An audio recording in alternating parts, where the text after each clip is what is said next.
I'm not on mute. Get out of the way. And we are live. Hey guys, welcome to the Superhero Post Show where we talk all things Marvel, DC, and Star Wars. And obviously, we are joined by the usual comic cuts. How you doing, my brother?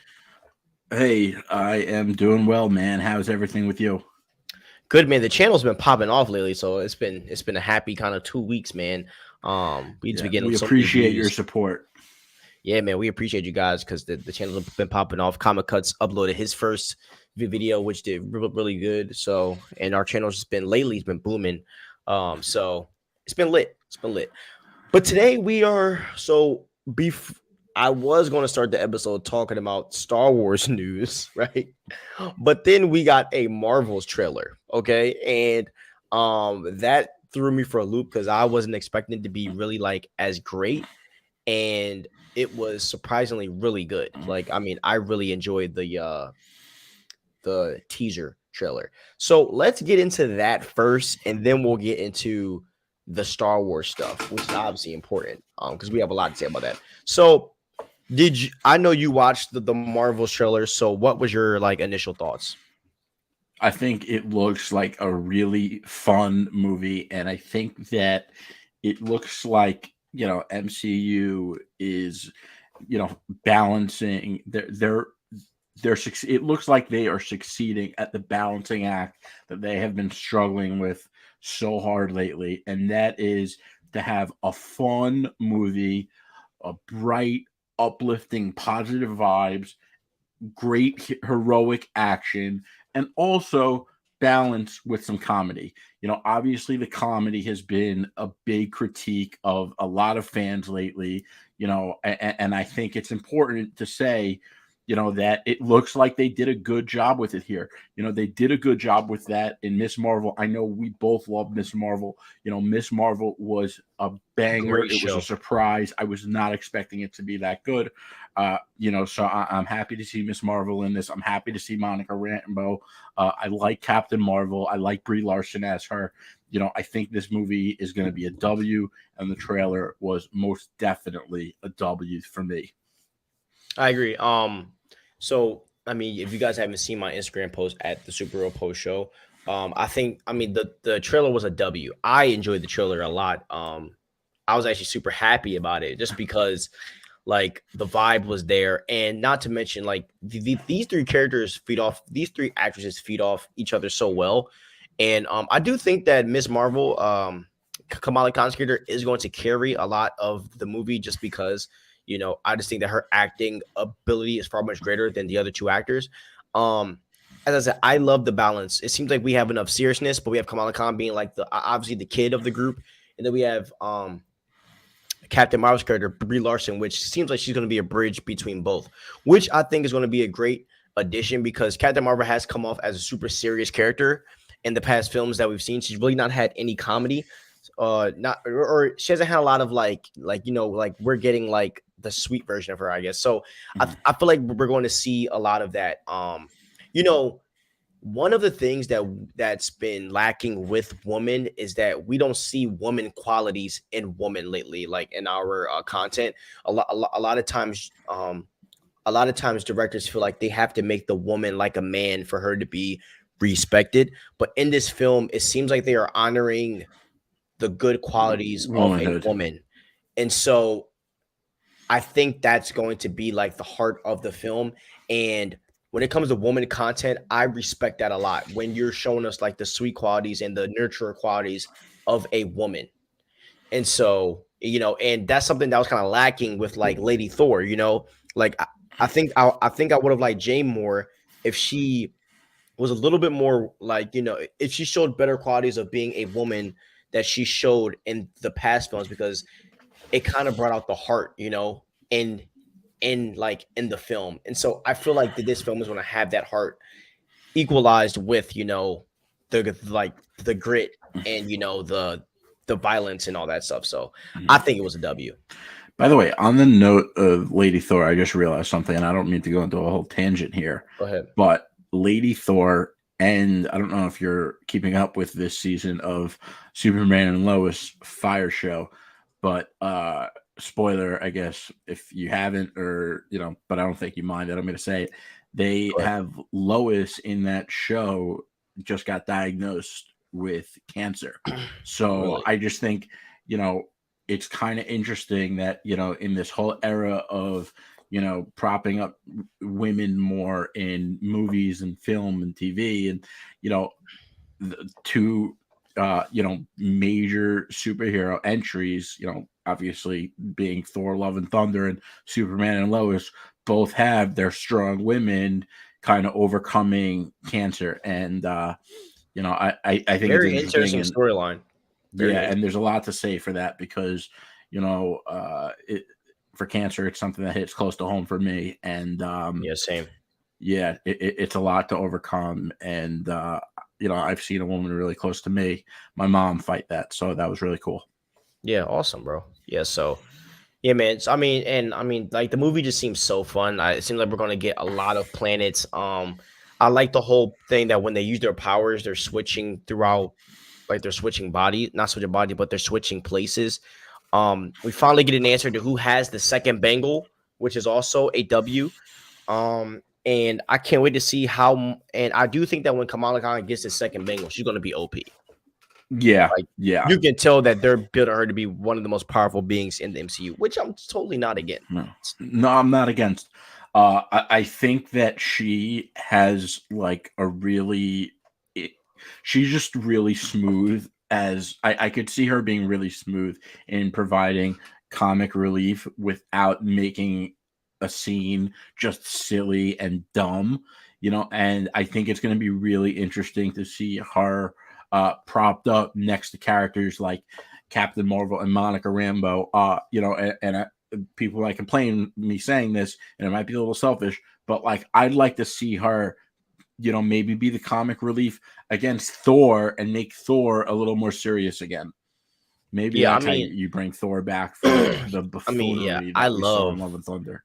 exactly. I love Kamala Khan. Like this Same. actor Aman, whatever her name is. Number one, she actually knows the lore behind Marvel. Like she's a Right. massive Huge Marvel fan. fan, Huge and fan. that's probably why she plays Miss Marvel so well. And what discourages me is that so many people think that Miss Marvel is trash, but they never saw the Miss Marvel show. How I, can you say something is trash if you never watch it?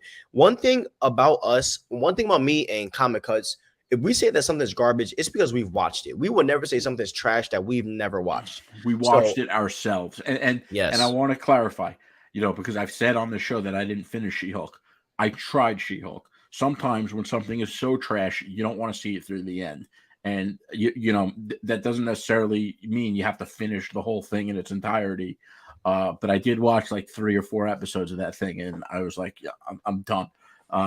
But I Exactly. also think, like, there are a lot of people who just respond to things and hate on it because MCU, like, dude, I get it. I cannot stand the activism disguised as movies. I get it. I can't stand it. I'm right there with you. But there was someone I followed today who was freaking out, who was saying, he posted on his note, he posted on his story, he did a permanent post, and he was just all freaking out on how bad this movie looks. And I'm like, dude, this movie looks great. And yes, I understand this is all subjective, but if you are an MCU fan and you are a superhero fan, you can't tell me you looked at that trailer and thought that this movie looked trash. Like, I get that you want to not like it because you don't like some of the things that Brie Larson said. I get it. I don't like some of the things she said. I don't really like her as a person, but I don't let that interfere with how I enjoy her as Captain Marvel. I love Captain Marvel. I think it's an amazing movie. And if you're a real MCU fan, you should want to take advantage of the movies that are cosmic. When the MCU goes cosmic, it's almost always a W. Actually, probably always a W. I don't know the one time they ever went to space and it was a bad fucking movie. Exactly. And but the funny thing is, right? And we give equal smoke here. It's just funny how hold on one second. Why is it lagging like that? Hold on. Whoa, whoa, whoa. What's going on? Hold on. Give me one second. Turn this off on my phone. You hear me? Yeah. All right. I'm sorry, it's lagging a little bit.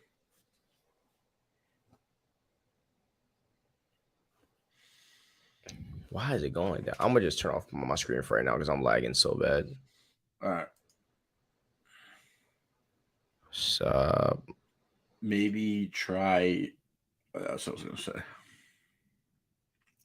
So yeah, Marvel, when they do cosmic or they do government, I feel like it's always a W.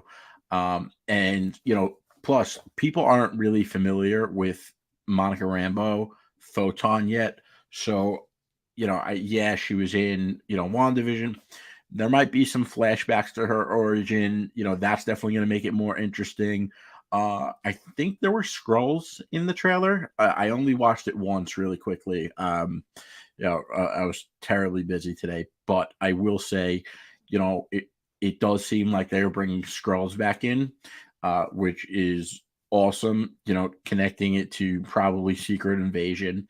I always say, I think that was one of my biggest drawbacks for Captain Marvel. As much as I love that movie, I as like a big comic book head, I hated how the scrolls were kind of like a throwaway, and I think that's one of comics fans big complaint with the MCU is like sometimes they bring a character or a part of the lore in that we love from the comics and they don't treat it as significantly as we wish they would. And it's easier to do those things in comics because there's a million comic series that are ongoing and they're all in the shared universe.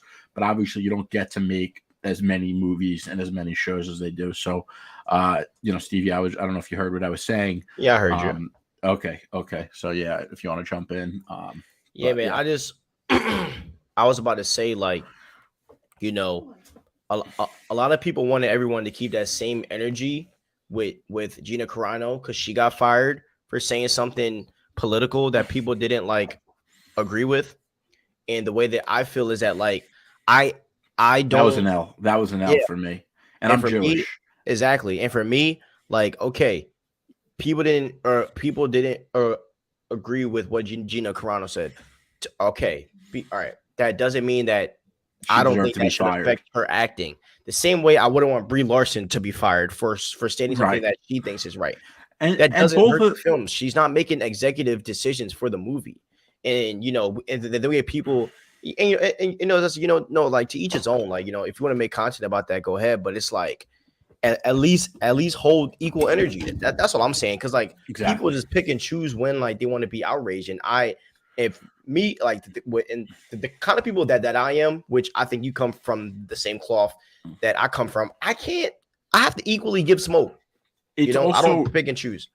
and the problem with that is like if you say you're against someone say listen, if you say you're against something and you only complain when one side does it, you're not against it. You're just playing, political team sports.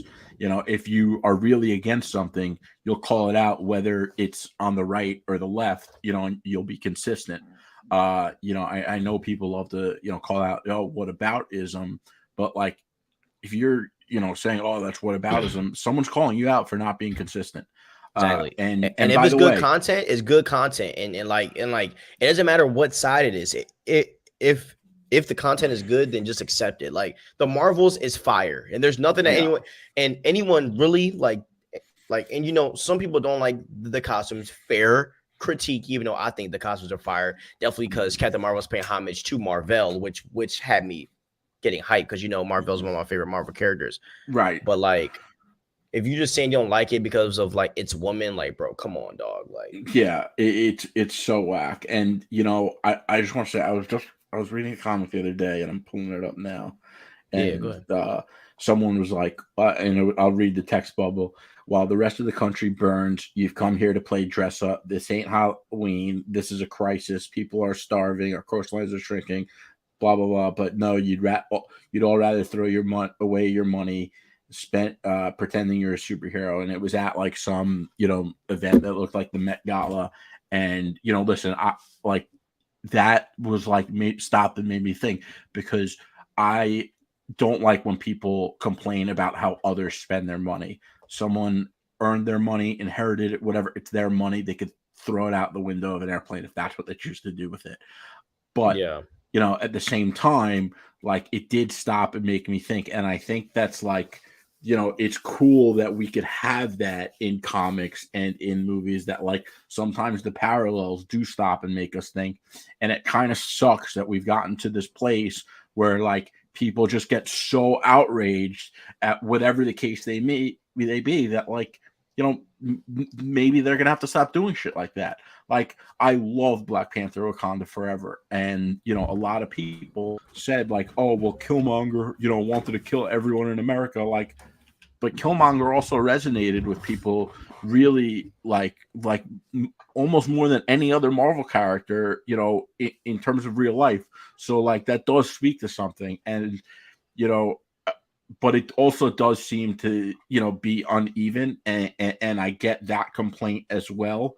You know, and on the women thing, like, I think this movie is going to be amazing, but at the same time, like, and we'll get into the Star Wars thing in a bit, but it's kind of seemed like most people didn't really like the last trilogy, and now they're doubling down and using Rey as a character again. But I also don't think Rey is a bad character.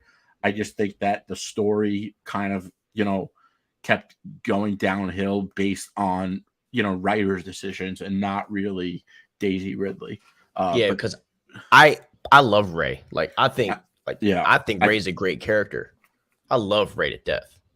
and I think it's cool how she's like kind of like wasn't anyone significant and took like a hero's journey. There's a lot to be said with that.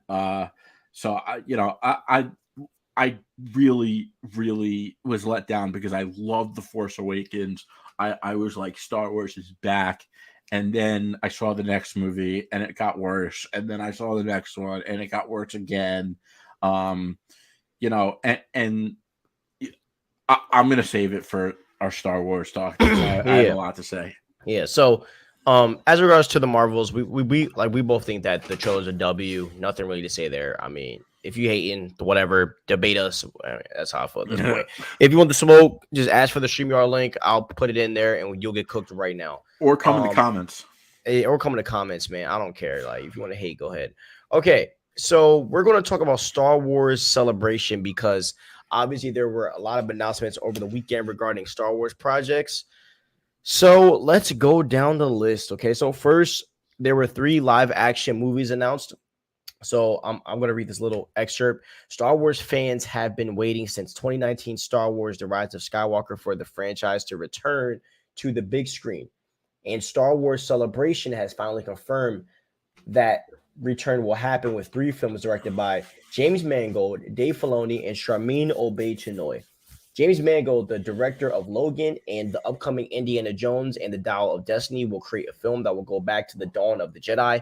Dave Filoni's film will explore a more familiar era for Disney Plus subscribers, and focus on the New Republic, among many other things. Filoni was the creator of Star Wars: The Clone Wars and Star Wars Rebels, and executive producer, episodic director, and writer on The Mandalorian and the Book of Boba Fett. And this is the creator and executive producer on Ahsoka. Sharmeen Obaid-Chinoy, the Academy Award and Emmy Award director behind Miss Marvel, Saving Face, and more, will lead a film set after the events of Rise of Skywalker that will feature Daisy Ridley back as Rey as she builds a new order. Yeah, I mean, sounds awesome. Except the last one. Yeah. But listen, it sounds like they are really trying to make the Star Wars pipeline very robust. We're going to be getting a lot really quickly. Listen, time will tell. I don't like, it's hard for me because I feel like my hype should be up, but I'm kind of holding myself back because I don't think that these projects are going to be consistent in quality. Yeah, so I mean, anything with Dave Filoni to me is a W, because he was the apprentice of George Lucas. Mhm. So I think that's number one. I think having I think all these directors. I mean, because I don't want to crap on Charmaine too hard because I do like Miss Marvel. I just know the routes that they go and the narratives that Kathleen Kennedy plays, and that's Right. what scares me because Mango, a lot of her projects were narrative based. The one that she won an Oscar for, whatever, the Saving Face thing. So it just I have a lot of questions. And I've been looking behind the scenes doing research, and they were doing a because originally Lindelof was supposed to be the guy doing all these Star Wars films, and apparently Lindelof and Lucasfilm just parted ways for no reason. It seems like, and the Yeah. other part that had me jacked up is that obviously from behind the scenes, the rumors is that Kathleen Taika. Kennedy, well, yeah, Taika's done. Thank God. But the rumor is that Kathleen Kennedy is basically was basically told either we get a movie out by 2025 or you're going. So she's gonna rush another film to get made, and it's a shame that it's probably They're gonna be the doing movie that. with Ray Yeah. because and they have 6 weeks to freaking submit a script, and they just got these directors. And the problem with that is that the other two films behind it are dependent on the success of this one. So it's just like Well, not it just necessarily Filoni's film. I think Dave Filoni's film is probably the best one because it's going to be about the Mandalorian franchise. So right. that already has money back to it. I think the other one is the question about what is Mangold's doing, and apparently the project that Mangold is working on, which I think will be fire, is he's going to be talking about the birth of the Force. So it's going to be a I deep know lore film, and that so one is going to that be. Sorry, that one, go on. and no, go ahead. But that one in Filoni's film is going to be the big W. Yeah. The question is the movie with Ray. How the at least the question for me is how the heck is that going to work? So I think first of all, I just want to say the one about like the birth of the Force, the the best part to me about that I feel like no one's talking about yet is the fact that it's set so early in Star Wars continuity that they could really do almost anything. They don't have to abide by what happened with Anakin, Luke, Darth Vader, Obi-Wan, or really anyone.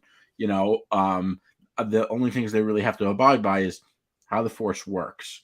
So I think there's going to be a lot of creative freedom there, and that's one of the things that I think a lot of fans fail. Maybe the fans that aren't like us and hardcore and read comics, but a lot of fans fail to realize that if you make any project, whether it's a comic, a video game, a movie, a show, with any of these characters, Star Wars, Marvel, DC, etc., there's only so much you could do because you have to fit the continuity of what came before you. And it's very rare for a situation like this to happen, really. So I think that movie is going to absolutely blow people away, and if it doesn't, shame on Disney. I 100% agree. That has potential to be something very special, and honestly, I don't know how you can mess that up because Right. there's not really any big lore that you're sticking by. So I think that's special. But yeah, man, I mean, I think the 3 live action movies that are announced had the potential to be W. I know the big question, and I was watching Star Wars Theory last night, and one of the things that he was saying was that he doesn't want to see Rey because she's never been through any type of hardship, and so and she's never really been trained fully. So how is someone going to rebuild a Jedi Order and they've never been trained? That I would much rather it be another character. I'm sorry. I just, listen. Who are the all time great of Star Wars? You got Anakin slash Darth. I mean, that's always been my favorite. That's why Revenge of the Sith is my absolute favorite Star Wars movie by far. Luke. You have Qui-Gon, Obi-Wan, and listen, if they wanted Rey to be received better by fans like myself, they should have made better movies. They had their chance. At this point, we're about to get all this new Star Wars. use a new character. Like I would even rather see someone like General Grievous, like a droid. Like I really would rather see that than Rey or something. There's so many different things you could do that haven't been done that aren't Rey. And you know, it just seems like, you know, Star Wars, the brand, has suffered so much damage from the last trilogy. And like, why double down on this when you know that a ton of fans don't like this Rey character? It just makes no sense to me. And that's where it seems like it's, you know, activism over content, you know, like, because it wasn't successful with Rey. And whether it was because, you know, Rey wasn't a good character or the story wasn't good, either way, you know, the success in terms of fan reception wasn't there across the board. So I just don't understand why they're doing this. It seems to me like they're doubling down. And, you know, listen, you want to use another female character, like, I would prefer that. I really would. And I know you like Rey, and I don't think Rey is a bad character, but it just seems to me that the last trilogy uh, was a failure in terms of fan reception, not financially. You know, any Star Wars movie is going to be a W until they damage the brand to, you know. But my point is like, it just seems to me like they're ignoring a lot of fan critique, and I don't think that's a good thing. Now, I disagree, and I did disagree with you because I do believe there's a way that you can fix Ray. And but I don't think they're going to do it, and that's why I don't think they. That's why I don't think that the Ray route should be done. Me personally, I believe that Ray could be fixed because we have someone called Grogu, and Filoni and Favreau were going down the perfect route, but for some reason Grogu ended up back with Mando. But if I was, you know, the president of Lucasfilm and heading the creative for this film, this is what I would do, right? I would say, okay, so let's put Grogu on another planet, and I would have, and I, whichever way the Mandalorian story ends, I want to end it with Luke Skywalker. And so what I would do is I would basically just make Grogu train with Luke, and then Luke puts Grogu on like an off-world, or and then Grogu becomes like a master, but he's just doing his own thing. You know, he's a Mandalore doing his own thing. And then if I was, you know, Luke, if I was like the director, I would make Force Ghost Luke say to Ray, "Hey, you still haven't been trained, but I do have a student that is on another side of the universe. His name is Grogu. Go to him, and he will train you." Force Ghost Luke goes talks to Grogu about training Ray, and we could see Ray properly get trained by Grogu. Now, Grogu would be 80 years old at this point. So he would have enough experience and be knowledgeable enough in the Force to train Ray. And then so we could, because remember, this is gonna be a 15-year gap. So we could legit get clips and little like excerpts of Ray training in her 15 years to becoming a proper Jedi. So then when she goes to build the order, she has Grogu beside her number one, but number two, it also makes sense, you know what I mean? Because Grogu Would is have to go like back to the Force. what do you mean when you say go back to the Force? Well, you know, because remember Luke took him. I forget which season it was. I think it was season 2, or Luke took Grogu. Yeah, season 2. Yeah, and Grogu ended up going back with Mandalorian. Exactly, which was stupid in the freaking book of Boba Fett. But I think that Grogu should go back with Luke at the end of this film and use this. And if I was Kathleen Kennedy, I would use that to kind of build, like, okay, Rey didn't get trained by Luke, but now she has Grogu that's able to train her. I think that would be a way, like, I don't think it'll be better than her getting trained by Luke, but that'll probably be the best thing. So then when she's building the order, Grogu can be the Yoda figure for her. Like he could be the voice of guidance. And then we'll get Finn, and you know, maybe Ben Solo gets resurrected. But by that point, having a order or having a leadership line of Ben Solo, Grogu, Finn, and Rey, that would be fire. I would, you know, like that's another character I feel like they kind of had who had wasted potential.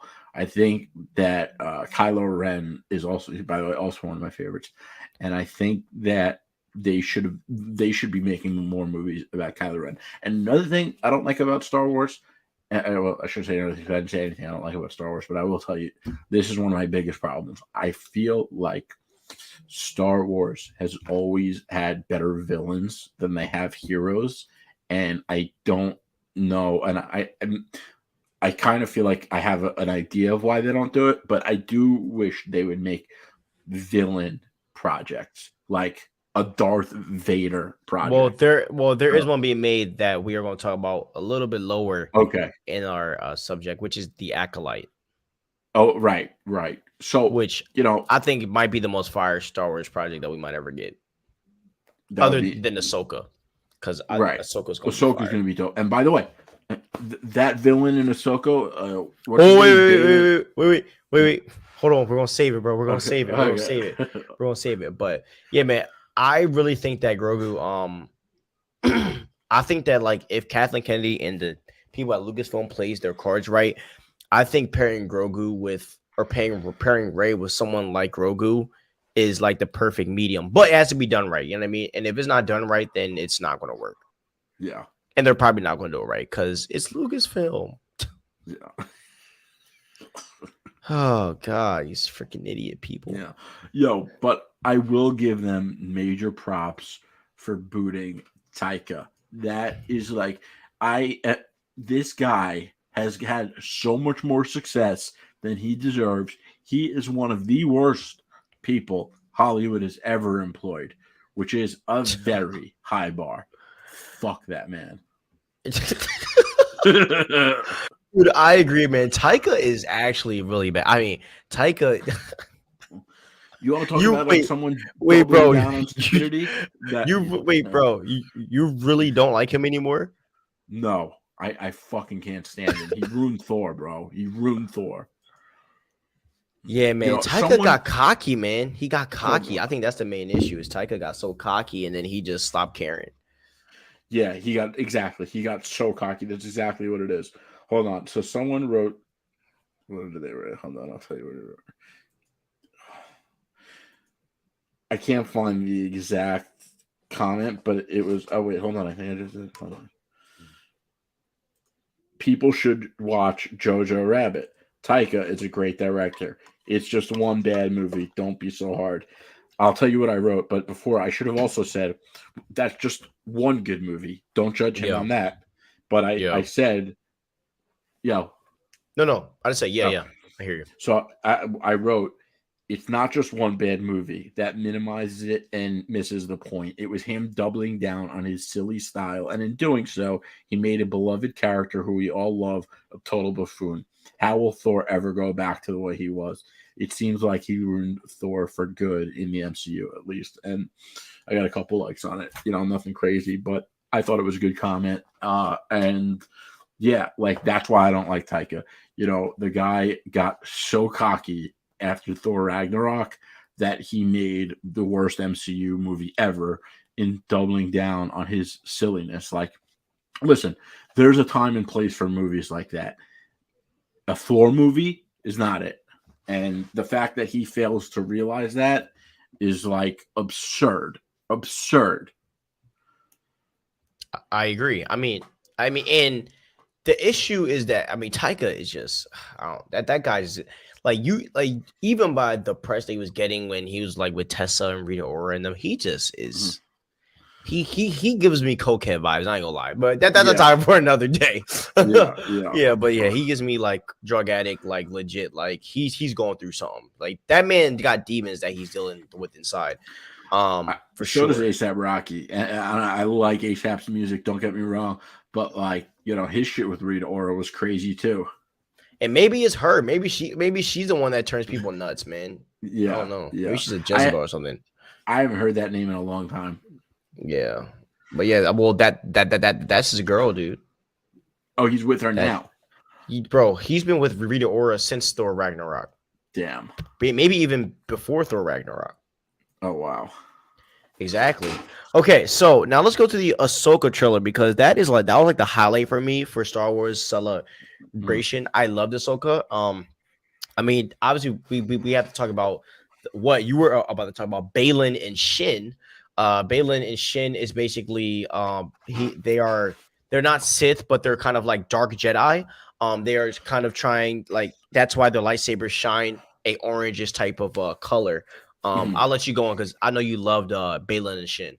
Yeah. So, what's crazy to me is, listen, Balin just, he's got like the old Jedi guard or the old guard armor.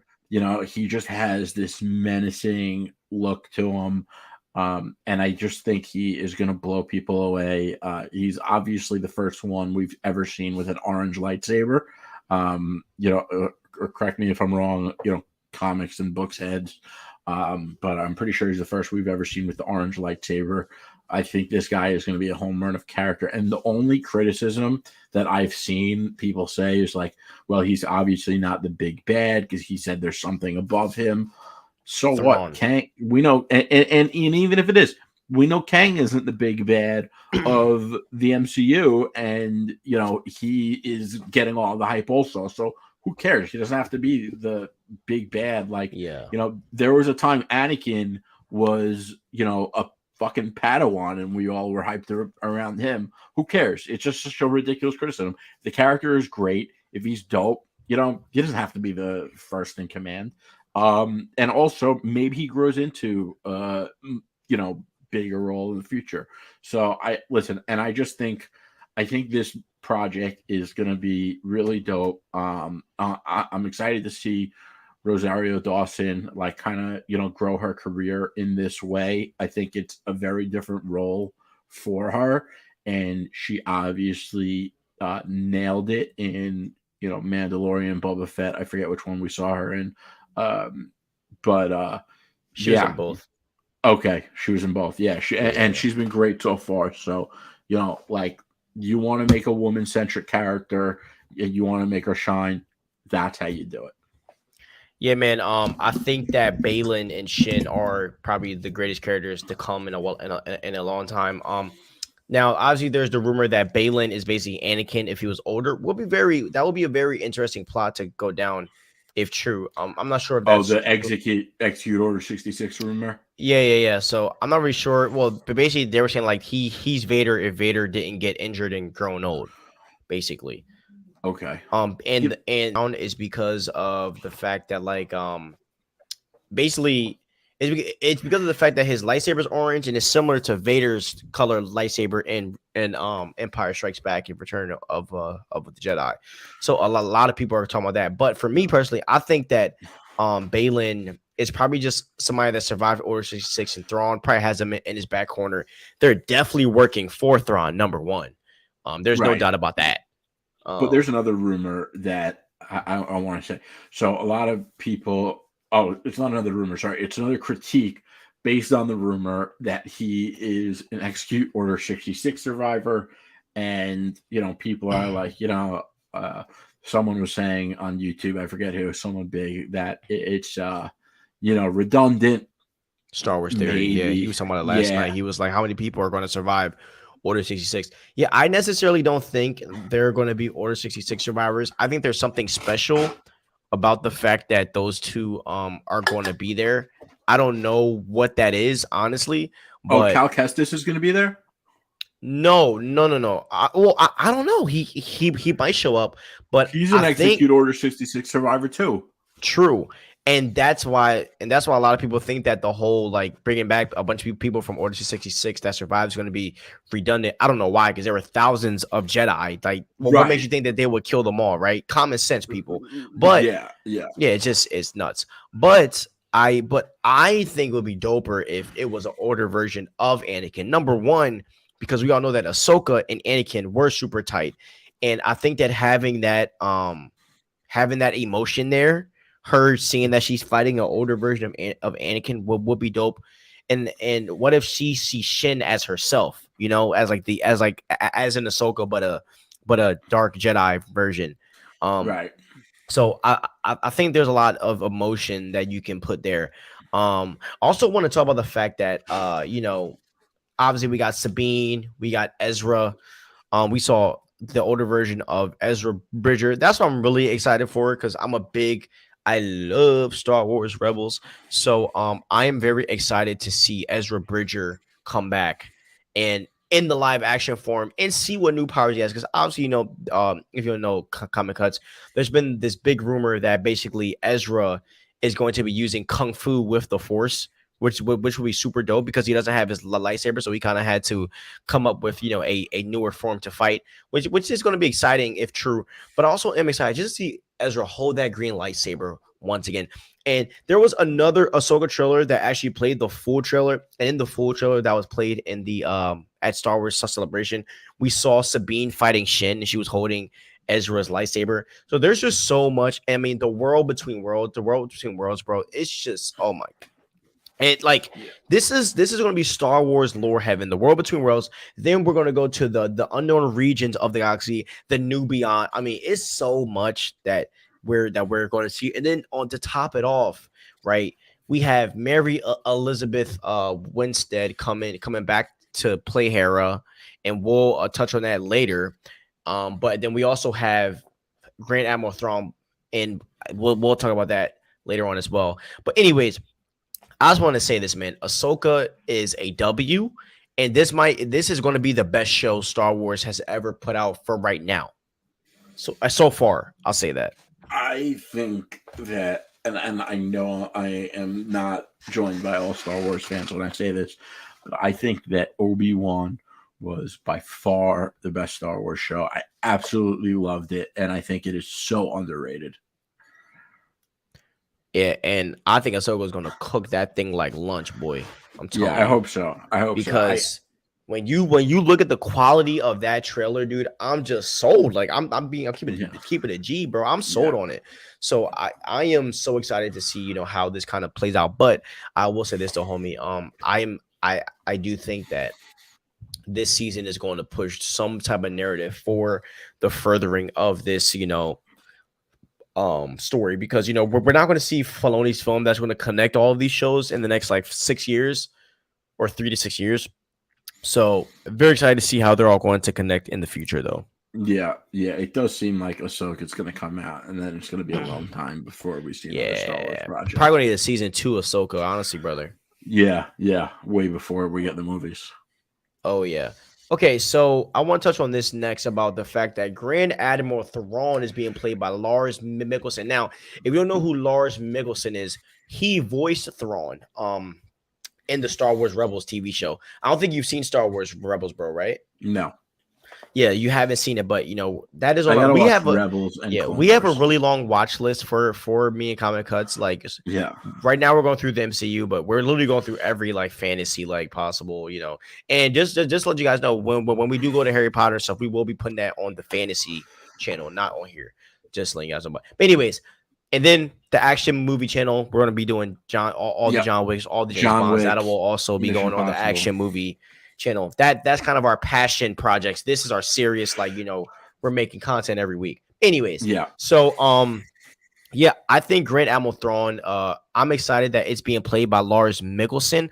I really like him as an actor, and honestly, I thought it was going to be someone else, but I mean, he has the voice, and honestly, I think that's all you need. I mean, I'm a huge fan of his brother. Really? Yeah, his brother was. So he was, I forget the guy's name, but he was the first villain in the Doctor Strange movie. He was. That's his brother?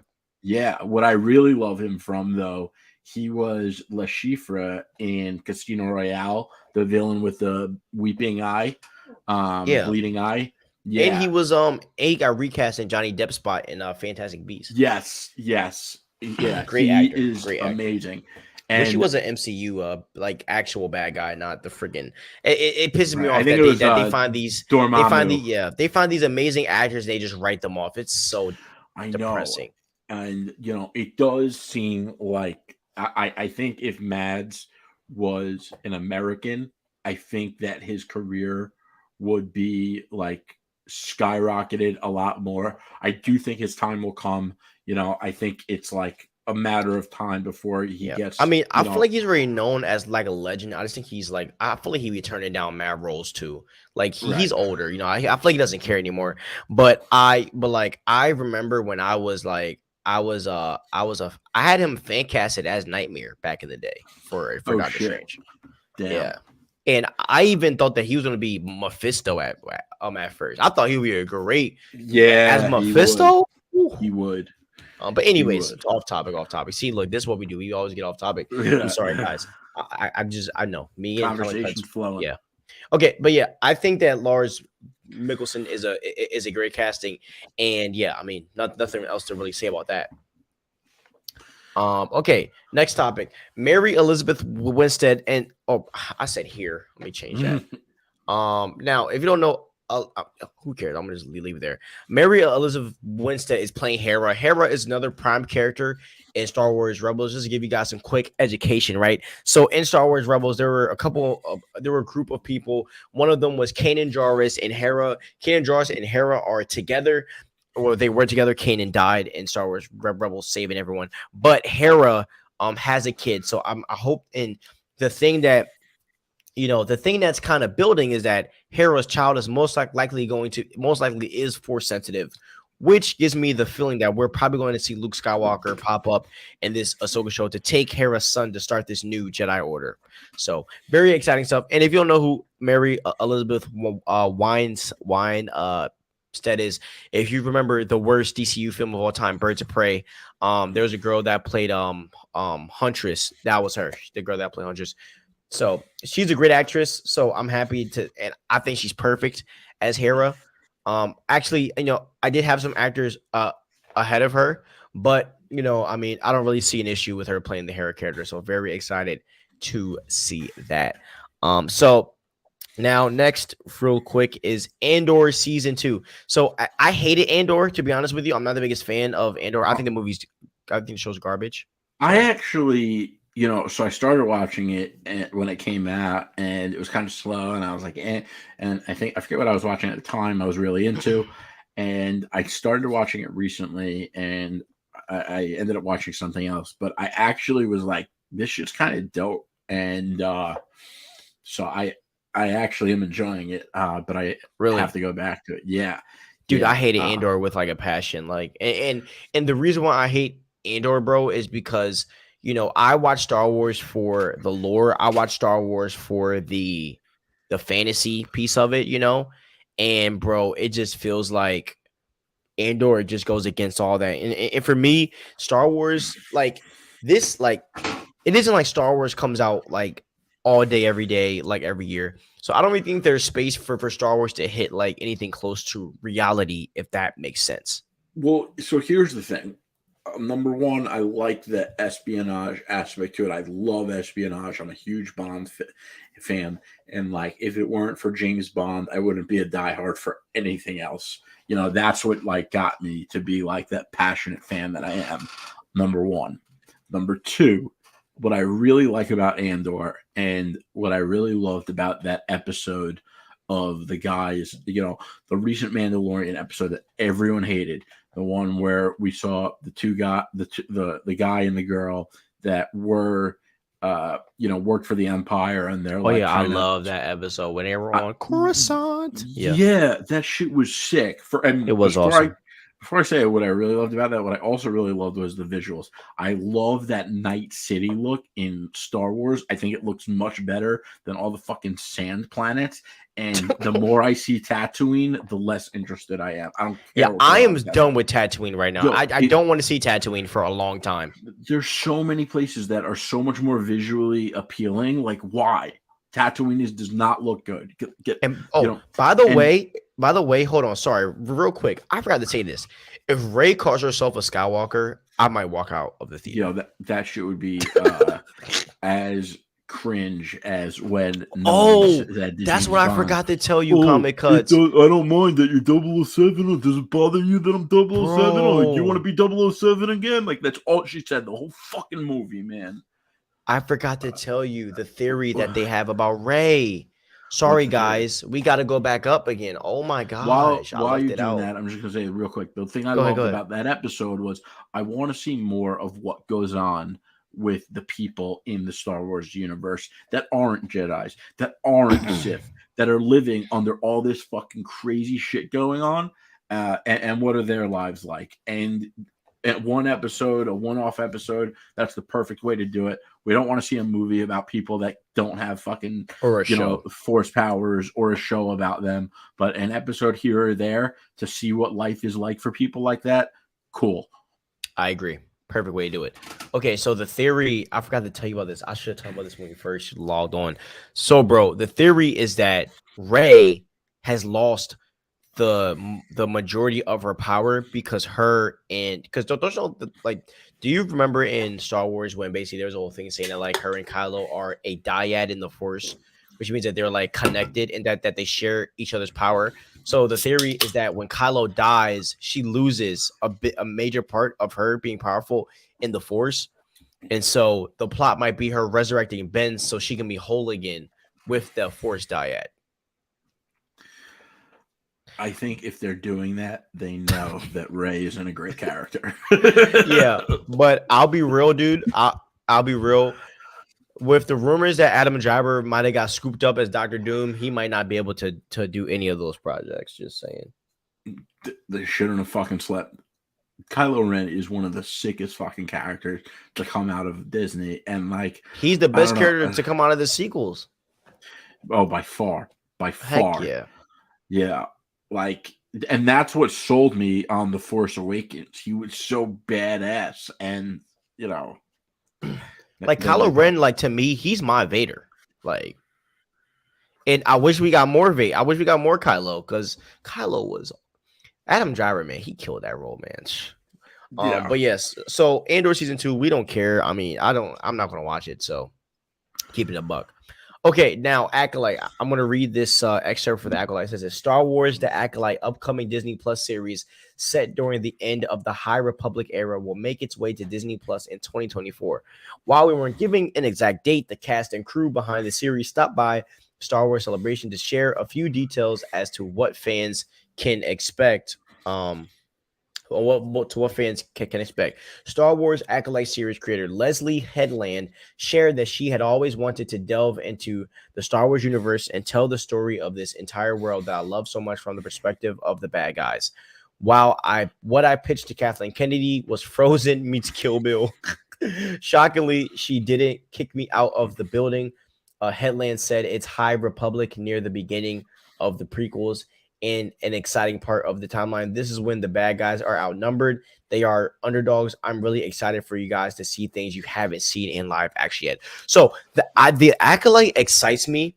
Number one, because we are getting a whole series on Sith, but I do think that the possible season 2 will be about Darth Plagueis and Darth Sidious. And if we get a young Palpatine show, I will cry. Because I've always wanted to see young Palpatine. Villain centric. I mean, I just think that's like the cure to all their problems. The heroes never are as interesting as the heroes. I mean, look at the original Star Wars series, and I know I'm going to piss a lot of fans off here, but don't tell me for a fucking second that people love those movies for Luke Skywalker. They love those movies for Darth Vader. Maybe Yoda, Luke Skywalker, out of the 3 was easily the worst character.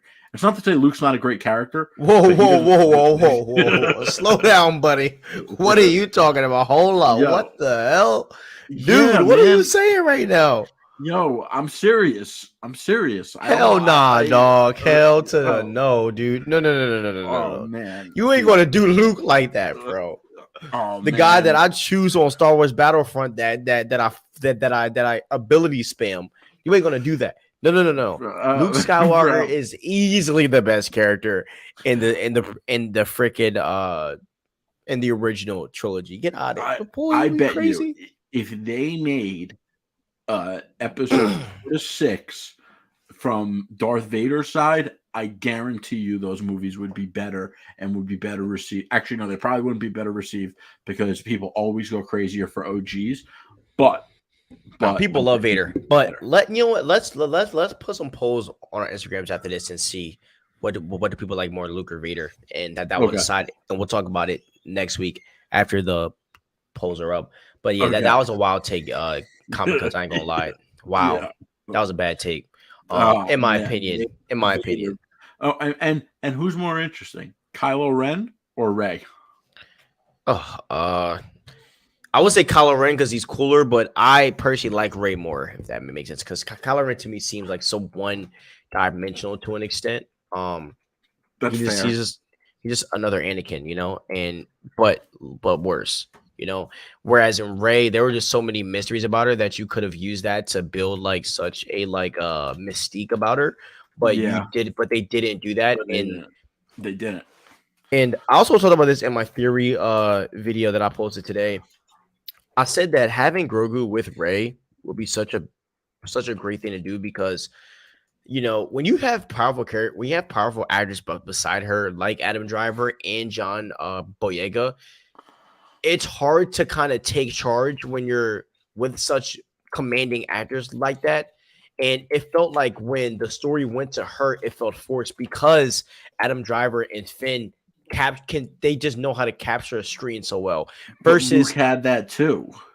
no, he did not. What? Luke had Han What? Solo. Luke had Han Solo. He had Leia. Oh He my had god, dude. What are you talking about, bro? What?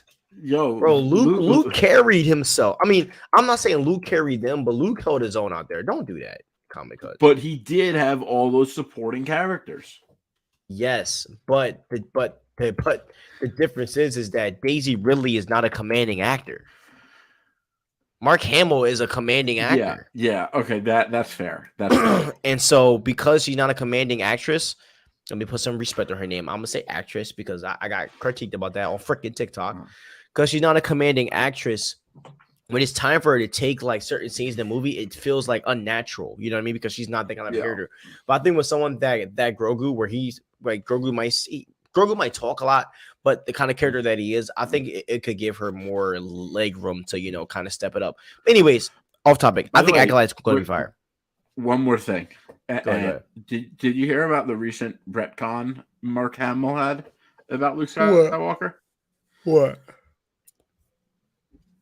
And I quote, "Of course Luke Skywalker is gay," confirms Mark Hamill, echoing thousands of fan fiction prayers. I'll be honest, I was probably a troll. Not gonna lie to you. Maybe.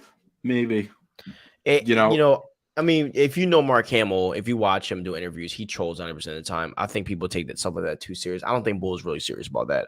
To be real with you, just because I watched so many of his interviews, he's a freaking troll. Okay. And if he does say it, I mean, who cares? We're not going to see Luke anymore on freaking screen. Right, anyways, right. So. It doesn't change the movie. It's like exactly. I agree. I just and they're not going to make Luke gay on screen. It's not. I'm telling you, they're not going. I don't know. I don't think so, man. And if they do, then we would. If they ruin, if they and not just gay, if they add anything else to Luke Skywalker's character, they did outside make him of kiss his sister. That was kind of fire. I was that was kind of awesome. I'm kidding, guys. I'm kidding. Don't cancel me. But that was actually kind of nasty. I'm not gonna lie when you really think about it. But and you didn't find out till after the fact. But think about it, right? It was the 70s. Everyone was doing coke at that time. I totally get it. Cause did you know? They say Harrison Ford was a weed addict, dude, or they say he was a coke addict back in those days, man. Harrison Ford was a wild dude back in the day. Everybody did coke during those times. Anyways, so I've done a lot of coke, and let me tell you, I've never done anything like that. Yeah, dude, their coke was different. I don't do any of that anymore, by the way. Exactly, he's a changed man. But yeah, the coke they used to do back in the day was different, dude. I'll tell you that. But anyways. So yeah, I mean, a TV show that is Frozen meets Kill Bill. I'm very interested to see what that's gonna be. But it seems like the Acolyte is gonna be a very action filled type of a film or type of show. So very excited to see what they're gonna do there. Okay, so next show we're getting the Skeleton Crew. I don't really have anything to say there. We don't really have a lot of details. All we know is that Jude Law is in that. I love Jude Law as an actor, so really excited to see Jude Law. Now, Tales of the Jedi Season 2. To be honest, I wanted a Tales of the Sith, not Tales of the Jedi. I wish that they went that way, and then I would have liked a Tales of the Mandalorian. But hey, man, Tales of the Jedi Season 2. Give me all young Qui-Gon. Give me some new stories with Padawan, Anakin, and Obi-Wan. Give me some Yoda and freaking Count Dooku stories of when Count Dooku was a Padawan. Give me it all. Give me Yeah. Mace Windu as a Padawan of Yoda as well. There's a lot that you can do with Tales of the Jedi season 2. This is basically their version of doing like what if. Yeah. That's a good way to put it because it makes me actually want to watch it. I gotta tell you, Wait, you never watched Tales of the Jedi? no. I'll tell you Dude, what. you will love it. So, what if, like, for me, just had a crazy concept? Like, I always knew the What If comics sounded crazy, never read them, and I was like, okay, this sounds really cool. And then when I watched it, I fell in love right away. But when Tales of the Jedi came out, like, I didn't think of it as the What If, and I just thought of it as procedural TV. And for Yeah. those of you who don't know what I mean by procedural TV, I mean each episode is separate. It's not a continuous story.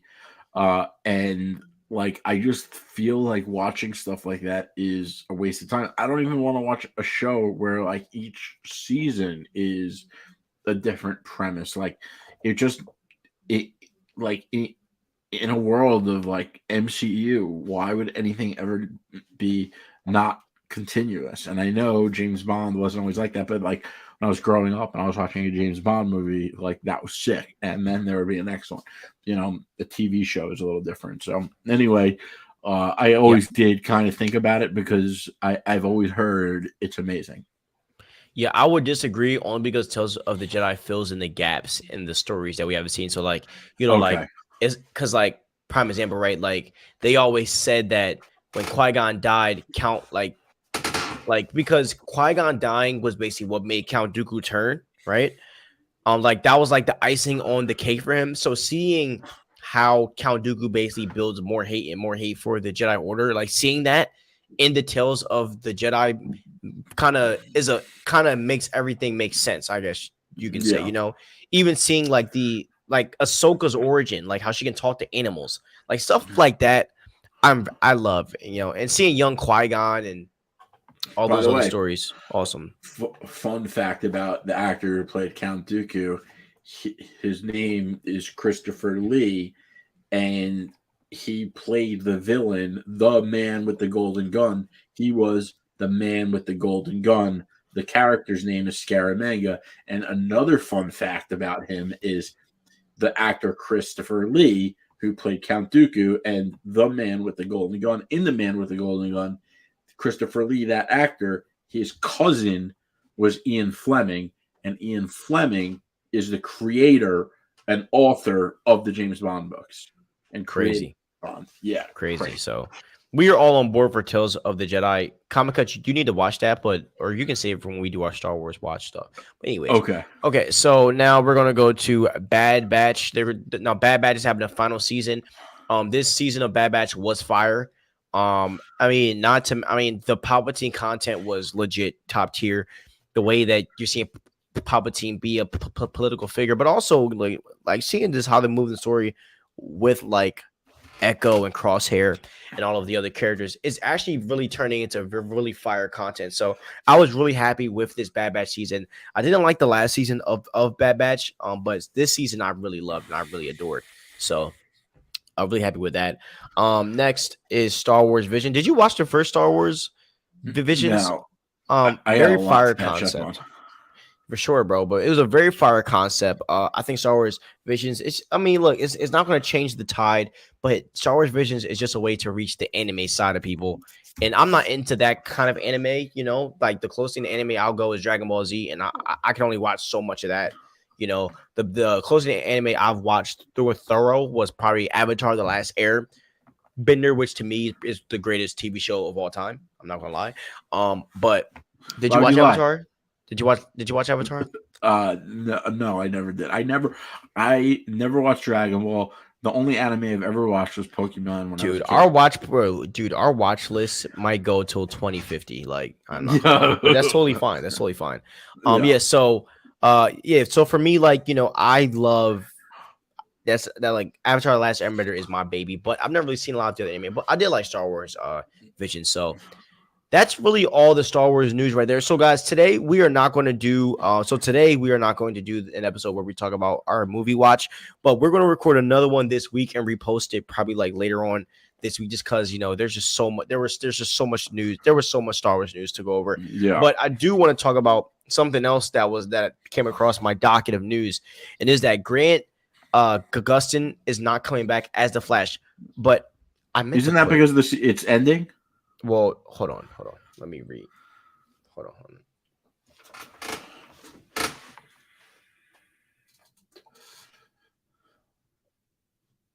That's better. Okay, Grant Gustin will not be coming back as Flash in the Flash movie. I think this is an L, and this pissed me off because obviously this is Ezra's last movie as a Flash. So why wouldn't you put Grant Gustin in this film? This kind of upset me. And to be honest, he deserved it. Yes, and what pisses me off is that why would they go to great lengths to clone Ezra Miller and not just make that second Flash Grant freaking Gustin, bro? That's not fair. Yeah, that really pissed me off. So how do you feel about that? Yeah, it bothers me. I think listen. I think that a big part of the reason of them doing the Flash and not another DC hero is that there already is a fan base for the Flash because of Grant Gustin. And, Grant Gustin didn't kidnap or allegedly kidnap 12-year-old girls, and Grant beat the crap out of women. Yeah. That dude's such a woman. Grant Gustin seems like a real solid stand-up guy. Yeah, married man, father. He's a good man. Right. And Ezra Miller is just the scum of the earth. And it's just like, I don't know, it's just crazy to me that Ezra Miller gets this part. And also, if you actually have read the Flash comics, Grant Gustin is more accurate to Flash in the comics, much more accurate. Ezra Miller is playing Spider-Man in a Flash suit. And I just think they could have legit made this movie with Grant Gustin, and it would have done more money. To be honest, because some people aren't going to go because, and I know we've spoken about it. It's kind of like I'm such a superhero fan. I'm not going to go see it. But I also listen. I'm Jewish, and I'll still watch The Patriot with Mel Gibson. So we're not going to see Ezra. We're going to see Michael Keaton. yeah, exactly. And Ben Affleck.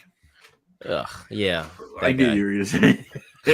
I love Bat Flag. I hate Bat Flag, bro. I hate Bat Flag. Yeah. Oh man, but man. Grant, I will forever stand by that. Grant Gustin should have been the lead in this Flashpoint movie because it would have been fire if you could legit just make the last episode of the CW Flash him creating a Flashpoint, and then you just go right into the movie. Literally do the same exact plot just with Grant Gustin. You literally do the same movie, just replace Ezra. Yeah. And I ain't gonna lie, man. I'm pretty sure Grant Gustin, if he became the Flash in the freaking DCU, he would have done it. He would have took them movie checks. Just saying. You know what? Maybe we should start campaigning on Twitter for James Gunn to cast Grant Gustin as the DCU Flash. Oh no, it's too late now. I want to know it now because now James Gunn has sold me. So now Yeah, but yeah. I was reading. Well, no, James Gunn. I'm sold on James Gunn. I just think that why not Grant Gustin for the DCU? Well, dude, I was reading an article earlier today, and basically the article was saying that a lot of directors have been turning down directing DC films. Why? I don't know, dude. I don't know. I think a lot of it has to do with the hate behind it. You know what I mean? Right. Damn. That's fucked. Hire us, bro. I'll direct it. Yo, dude, that would be insane. I would do it too. James Gunn, you hear me? Yeah. So yeah, man. But yeah, today's been a chill day of news. As I said, Star Wars, came out with a lot of stuff. But yeah, so guys, just to know, we are going to record our obviously MCU movie, our road through the MCU. We're going to record that another day just because we're already hitting the hour. So we hope you guys have a wonderful night. We hope you guys enjoyed this talk about Star Wars and some Marvel stuff and some DC stuff. There's a lot of stuff that has to be addressed in our next episode. So I can't wait to do that as well because there, as I was recording, there has been some rumors about the Star Wars movie, about the Rey. You know what? I kind of want to save it, but I kind of want to talk about it. But we'll save it for. Okay, I was gonna say we got time. Okay. All right. Basically, while we're here, man, we might as well talk about it right now. Okay, so basically, the rumor kind of confirmed what I just talked about like earlier with resurrecting Ben Solo to kind of be in the order. But the rumor is that they're trying to get John Boyega to come back as Finn, but he doesn't want to do it. He's And probably basically, pissed they didn't give him a bigger project by now, and he's like, "What am I doing this for?" but apparently they're offering him a lot of money, and so he's probably going to take, because Lucas won't be paying him backs, and then they're trying to get Adam Driver, but Adam Driver publicly said that he doesn't want to come back. I can see why Adam Driver wouldn't want to come back. I think that Adam Driver has launched a serious career, and it seems like John Boyega, unfortunately, for whatever reason, hasn't. Yeah, and Boyega has the leverage right now because he's hated on Lucasfilm. So if he comes back, like it will look good to say, hey, we've mended things, all that jazz, all that PR stunts. But and so, and then basically the other rumor is that one of the rumor plots, which will piss me off, like I will lose my mind, is that they're kind of going to redo what Luke did with Ben, with Rey having the student that goes rogue, or it's going to be Rey and literally one student kind of like going on like a adventure. But to me, there has to be like Rey has to get trained in this film somehow. Like, there's no way this girl is just this powerful and this skilled with a lightsaber, and she hasn't trained. Right. Like, right. you don't get Leia didn't train her, bro. Reading books, dude, bro. That was, and all of a sudden in the first fight, she like knew what she was doing without any training, and she was against Kylo Ren. It didn't make sense. The movie was still good, but like they just kept continuing. They keep doubling down on this bullshit. Yeah, exactly. So there had that. So if they show her getting trained and all that jazz, I won't be mad. But so that's basically everything. But thank you guys for watching and listening. Guys, you know the drill. Please like, subscribe, and ring the notification bell. Show us some love in these streets, man. We're out here putting out content every freaking day, 6 to 7 days a week, 2 to 3 pieces of content a week on all platforms. We're on TikTok, we're on Facebook, we're on me and Comic Cuts are on Twitter. I should make a Superhero Cuts Twitter. That's what I'm gonna do, bro. I'm gonna make a Superhero Cuts Twitter so that me and you can just tweet off of that thing together. I think, and I'm gonna make a live suggestion to you. I think you should change your TikTok to Superhero Post Show. I should. Yo, what is it? It's Stevie Hayes. Oh my god, yeah, I'm gonna change that. Yeah, because we want to make it easier for everyone to find us. That is true. Yeah, I am gonna change my TikTok to Superhero Post Show. And also, guys, like, hear me out on this, right? We're everywhere. We're on Twitch. Like, we literally stream everywhere. So please like, subscribe, ring the notification bell so you know when we post. And have a good night. Peace out. Ding, ding, ding. Alrighty.